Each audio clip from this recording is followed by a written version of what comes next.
Greetings, everybody. Thank you for tuning in. I just wanted to, if anyone interested, I found a very rare text.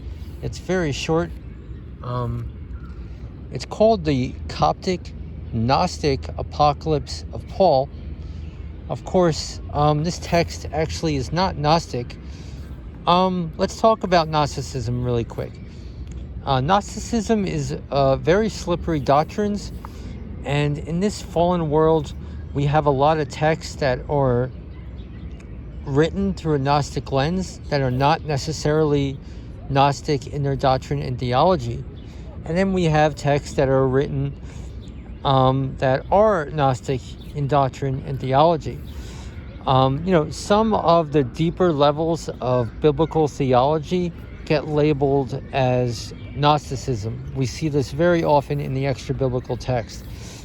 But we're coming in these last days to understand and discern these things. So how do we know if a text that is called Gnostic is really something we should stay away from or not? Well, some of the bullet point principles that Gnosticism teaches, which are heresy, they usually teach that the Holy Spirit is a she. Now, a lot of times people throughout the ages misunderstand and don't understand that all souls and spirits are translated as female through the Hebrew into English. So there's that. So it doesn't mean a text,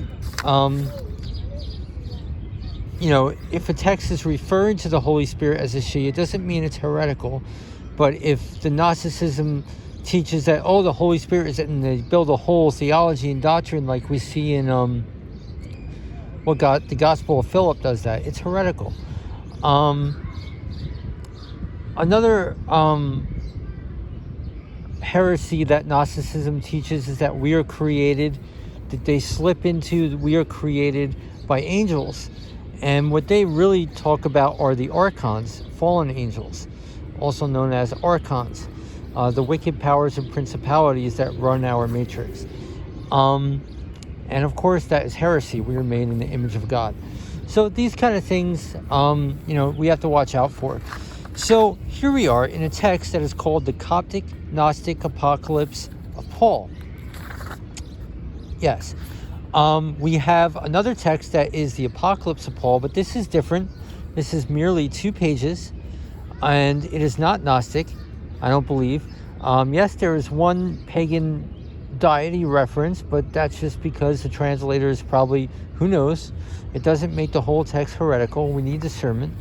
So I just want to, I added this to the archive.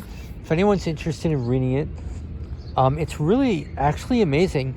Some things I've witnessed in my testimony, I could use this text as a witness. What I mean is, basically, this is a narration of Paul taken up all the way to the 10th heaven. And on his way to the 10th heaven, he sees a soul that is being condemned. And this soul is guilty of murders in our world that they did through outer body experiences.